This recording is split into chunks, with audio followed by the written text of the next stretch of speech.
good evening, pro wrestling fans from all around the world of all shapes and sizes. Welcome to another Pro Wrestling Talk video brought to you by Blitzball Champ Gaming here on the U to the 2. I'm your host, Blitzball Champ Jason Ingram.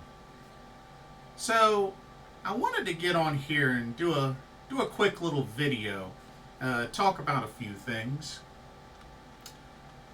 First off, I just realized something, just randomly.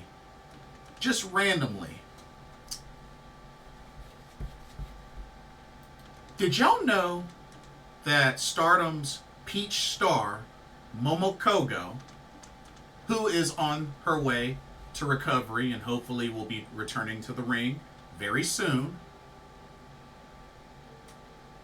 did y'all know that Momo Kogo is 1-1 in singles matches against our current World of Stardom champion, Micah? That's right. Momo has beaten Micah before. I was just reminded it was in the 2022 5-Star Grand Prix. Yes, Momo has defeated Micah. Now, of course, their most recent singles match, Micah won, but still, you could say that she has a win over the current World of Stardom champion, Micah. So, Momo Kogo, if you happen to come across this video, I encourage you to challenge Micah for the World of Stardom Championship sometime after you return to in-ring competition. You can do it, Peach Star. You can do it. Secondly, I want to pose a question to y'all while we're still on the Stardom train. Now, as I said on a previous video, Mayu Iwatani hit her 13-year anniversary with Stardom. Pretty much she was there right when Stardom was formed and was in the very first Stardom event, which a lot of people could say Mayu Iwatani could be argued as the female Okada of Japan. Now, Mayu is 30 years old. She'll be 31 in February, next month. It's actually right around the corner. In excellent shape, still in her prime. It makes me wonder, and she's still getting closer and closer to having 1,000 matches total in Stardom alone. But the real question is, after she reaches that milestone, which I assume she will reach that milestone this year, at least for definite sure, what would be next for Mayu Iwatani? Perhaps post-Stardom. Now, I have no idea when, quote-unquote, her contract with Stardom ends. But you gotta admit, Mayu has pretty much done just about everything there is to do in Stardom. Especially accomplishment-wise, championship-wise, even tournament-wise. I mean, I guess the only exception would be the Future of Stardom Championship, which she doesn't need. And the New Blood Tag titles, she doesn't need. And I guess she's never won a Triangle Derby, which she doesn't need. So, to be honest, what would things be like for Mayu Iwatani post-Stardom? Where could she potentially go? And to be honest with you, it's hard to say. Part of me feels like Mayu could retire early. She could retire early if she really wanted to. she's done so much in her career with Stardom alone. And she's been loyal to Stardom since the beginning. She could retire. I don't think she will, but it is a possibility. But it does kind of make me wonder how she would do, say, in America, if she chooses to move to America full time. How would she do? Where would she fit? And like I said, this is totally a hypothetical. Totally hypothetical. Don't get me wrong, okay? Totally a hypothetical. But we know she's had a stint with Ring of Honor. Of course, she was a former Women of Honor champion, which we know that title is no longer present. It's defunct.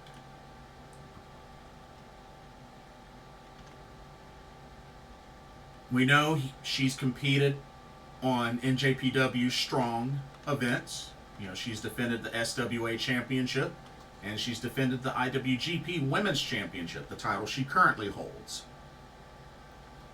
So she's had a little bit of splashes in the U.S. But I am kind of curious to see how she would do on a more full-time basis in the U.S. Because let's keep it real. Mayu Iwatani is one of the best wrestlers in Japan. Hands down, one of the best. I mean, ditzy and whatnot, but one of the best wrestlers in Stardom and just in Japan in general. And many say in the world. But she hasn't really gotten her feet wet a lot in the U.S. Not as much as she could. But I say this just to say, part of me would like to see what Mayu could do outside of Stardom on a more full-time basis. I mean, heck, when you look at Okada, Kazuchika Okada, the Rainmaker, you know, he's getting ready to finish up with New Japan Pro Wrestling. And it sounds like there's a bidding war between WWE and AEW on who will acquire Okada. But it looks like the signs are indeed pointing to Okada going to the U.S. on more of a full-time basis. I mean, heck, that's getting ready to happen to Will Ospreay, who's signed with AEW. Now, I know Okada didn't have a great stint with TNA, the early days of TNA, but he actually recently had a match or two back in TNA, teamed up with the Motor City Machine Guns, and it was great. But Okada is another one of those that has, you know, pretty much staked his claim of being the best, especially in Japan. With all that he's done in New Japan Pro Wrestling, he definitely deserves that title. But with how he is now, after establishing all that success compared to what he was before going back to New Japan Pro Wrestling and becoming the Rainmaker that he is to this day, how well would he do in the U.S. on a more full-time basis? Makes you wonder, doesn't it? But yeah, I really wonder the same thing about Mayu Iwatani. Because here's the thing. I know there's probably going to be folks that are going to be like, okay, she's done pretty much almost everything in Stardom. How would she do elsewhere? And I mean, I really don't see it being any place elsewhere in Japan, especially not Tokyo Joshi Pro Wrestling or or any other promotion like that, just because of where Mayu has been. Not only that, I don't see Mayu ever becoming a freelancer. Definitely don't see that ever happening. But I do truly feel like the next stop for her, if she chooses so, would be the US on more of a full-time basis. We'll see. But if it ever does come to that point, I hope wherever she goes, they take great care of her, because she is one of the best in the world. I hope and wish the same for Okada as well.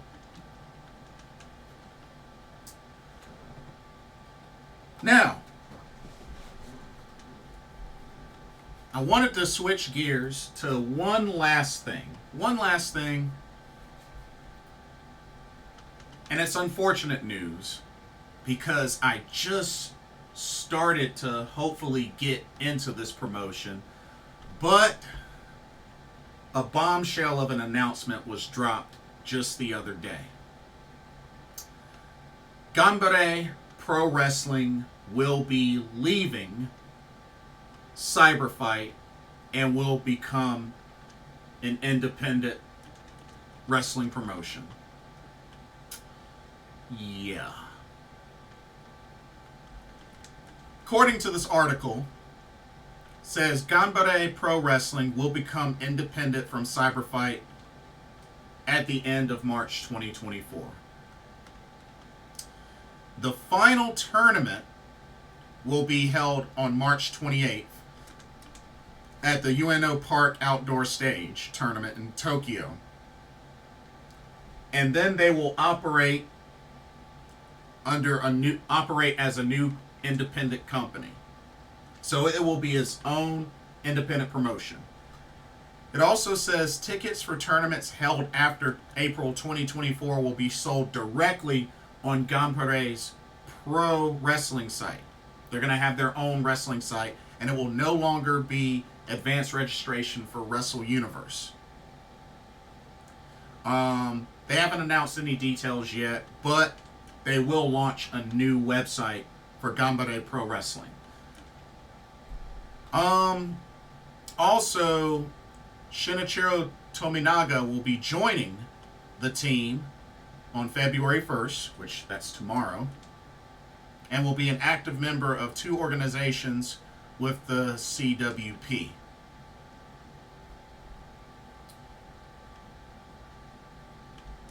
Now, the main thing, I guess it's safe to say,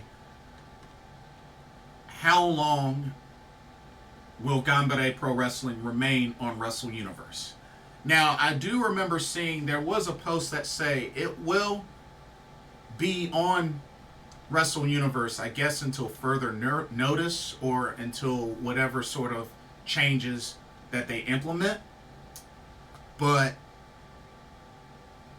it's really going to be a bummer if they do indeed get pulled from Wrestle Universe, which I assume is going to eventually happen. Because I think if they're going to do their own website, they're probably going to end up doing their own streaming service or whatnot, perhaps. Which, I mean, Ganbare Pro, I've always felt like was kind of a small promotion. I mean, because when you think about it, it was kind of like a sub promotion of DDT, I guess, slash sister promotion. I did watch one Ganbare event, which was, which I believe it was Castle Sekigahara, or Battle Sekigahara 2 last year. That was the only Ganbare event that I saw, which I was encouraged to check that out because that was pretty much GanPro's big event, kind of like their Wrestle Kingdom. I think it was called Wrestle Sekigahara 2. Wrestle Sekigahara 2. I think that was what it was called. But that was pretty much their Wrestle Kingdom, which was a cool show. It was a cool show. And I know they've been doing the Joshi small shows as well, with a focus on the Joshi matches. But I don't know, y'all. I was really hoping to get back into Ganbare Pro Wrestling this year, and I was going to make room for it, but if they're going to eventually pull it from Wrestle Universe after it leaves CyberFight, then that's going to be quite a bummer. It's really going to be a bummer. But we'll see if they can thrive as an independent promotion. I mean, and the interesting part about it, a couple of folks will be leaving GanPro. Like, I believe Yappy's leaving, Riara is leaving, and I think somebody else was leaving. Shota was leaving, so a couple of talents going to be leaving once this shapes up. But I mean, we'll see what happens, but definitely quite a bummer. Quite a bummer. Which, if I remember correctly, Ganbare Pro Wrestling formed in 2013. Yeah, 2013, which used to be just an event and then eventually became a promotion. So I thought that was pretty interesting. But yeah, it's going to become independent from CyberFight end of March. Well, guess the only thing I can say is get your fill in on Wrestle Universe for GanPro while you still can. That's all I can say. But anyway, that'll do it for this video. Don't forget to check out Game Beauty, the link in the description. Get you some shopping done for some video game themed makeup and cosmetic products. Don't forget to use that promo code Blitzball_champ in caps for 10% off. And let me know your thoughts on this video. Where do you think Okada will land? Mayu Iwatani, if she was to continue her career post-Stardom, where do you think she could land? Also, how are y'all feeling about the announcement that Ganbare Pro Wrestling will become independent at the end of March, no longer under the CyberFight banner? Let me know your thoughts there. Don't forget to like, comment, subscribe, hit that notification bell. Thank you so much for watching. Hope you enjoyed the video. For another pro wrestling talk brought to you by Blitzball Champ Gaming here on the YouTube. I'm your host, Blitzball Champ Jason Ingram. Hope everybody has a blessed evening, and I will see y'all in the next video. Laters. Peace.